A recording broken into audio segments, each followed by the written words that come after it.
আজকের ভিডিওতে আমরা জানব আফ্রিকার ছোট্ট দ্বীপরাষ্ট্র ক্যাপ ভার্দে এর ইসলামিক ইতিহাস, মুসলিমদের আগমন, বর্তমান অবস্থা এবং ভবিষ্যতের সম্ভাবনা সম্পর্কে।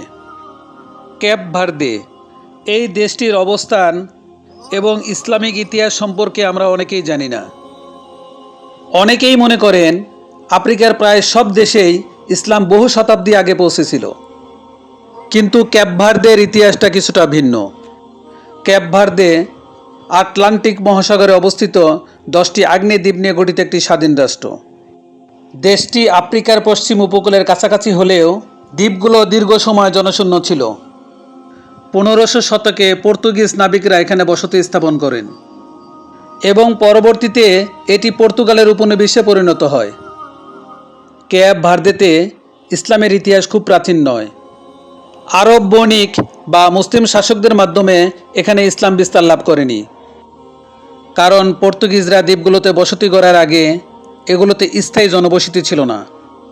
পরবর্তীতে স্বাধীনতার পর এবং বিশেষ করে 20 শতকের শেষভাগে পশ্চিম আফ্রিকার বিভিন্ন দেশ, বিশেষত সেনেগাল, গিনি বিসাউ সহ প্রতিবেশী অঞ্চল থেকে মুসলিম ব্যবসায়ী ও অভিবাসীরা ক্যাপ ভার্দেতে আসতে শুরু করেন।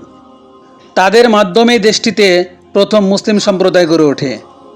ক্যাপ ভার্দে এই দেশটিতে ইসলাম মূলত 3টি উপায়ে বিস্তার লাভ করেছে: মুসলিম ব্যবসায়ীদের মাধ্যমে, পশ্চিম আফ্রিকা থেকে আগত অভিবাসীদের মাধ্যমে, সীমিত পরিসরে দাওয়া ও ইসলামিক সাংস্কৃতিক কার্যক্রমের মাধ্যমে। এখানে ইসলামের প্রচার শান্তিপূর্ণভাবে হয়েছে।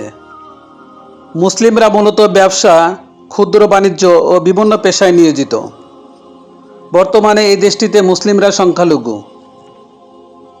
সরকারি জনসংখ্যার তথ্য অনুযায়ী মুসলিমদের হার প্রায় 1-2% মধ্যে। বিভিন্ন জরিপে সামান্য পার্থক্য রয়েছে। অধিকাংশ মানুষ খ্রিস্টান, বিশেষ করে রোমান ক্যাথলিক। যদিও মুসলমানদের সংখ্যা কম, তবে তারা নিজ নিজ ধর্মীয় পরিচয় বজায় রেখে শান্তিপূর্ণভাবে বসবাস করে। ক্যাপ ভার্দের সংবিধান ধর্মীয় স্বাধীনতা নিশ্চিত করে। মুসলিমরা নামাজ আদায়, রমজান পালন এবং অন্যান্য ধর্মীয় অনুষ্ঠান পালন করতে পারেন। দেশটিতে ছোট পরিসরে মসজিদ ও ইসলামিক সম্প্রদায় রয়েছে। এই দেশটিতে মুসলিমদের কয়েকটি প্রধান চ্যালেঞ্জ হলো: মুসলিম জনসংখ্যা খুবই কম, ইসলামিক শিক্ষা প্রতিষ্ঠান সীমিত, হালাল খাদ্য ও ধর্মীয় অবকাঠামো সর্বত্র সহজলভ্য নয়। এই দেশটিতে ইসলামের ইতিহাস হয়তো মধ্যপ্রাচ্য বা উত্তর আফ্রিকার মতো হাজার বছরের নয়, তবে মুসলিম ব্যবসায়ী ও অভিবাসীদের প্রচেষ্টায় সেখানে একটি শান্তিপূর্ণ মুসলিম সম্প্রদায় গড়ে উঠেছে। সংখ্যায় কম হলেও তারা নিজেদের ধর্মীয় পরিচয় বজায় রেখে দেশের সামাজিক ও অর্থনৈতিক জীবনে অবদান রেখে চলেছেন। ক্যাপ ভার্দে একটি ছোট দ্বীপ রাষ্ট্র হলেও প্রাকৃতিক সৌন্দর্যে ভরপুর একটি দেশ। এটি এমন একটি দ্বীপ রাষ্ট্র যেখানে একই সঙ্গে দেখা যায় নীল সমুদ্র, সোনালী বালুকা বেলা, আগ্নেয়গিরি পাহাড়, সবুজ উপত্যকা এবং প্রাণবন্ত সংস্কৃতি। পশ্চিম আফ্রিকার উপকূল থেকে দূরে আটলান্টিক মহাসাগরের মাঝে অবস্থিত এই দেশকে অনেকেই আফ্রিকার গোপন স্বর্গ বলে থাকেন। ক্যাপ ভার্দের সৈকতগুলো পৃথিবীর অন্যতম সমুদ্র সৈকতের মধ্যে গণ্য হয়। বিশেষ করে শাল এবং ভুয়া ভিস্তা দ্বীপের দীর্ঘ সাদা বালুর সৈকত ও স্বচ্ছ নীল পানি পর্যটকদের মুগ্ধ করে। সকালের সূর্যোদয় ও সন্ধ্যার সূর্যাস্তের সময় সমুদ্রের রঙের পরিবর্তন এক অসাধারণ দৃশ্য তৈরি করে।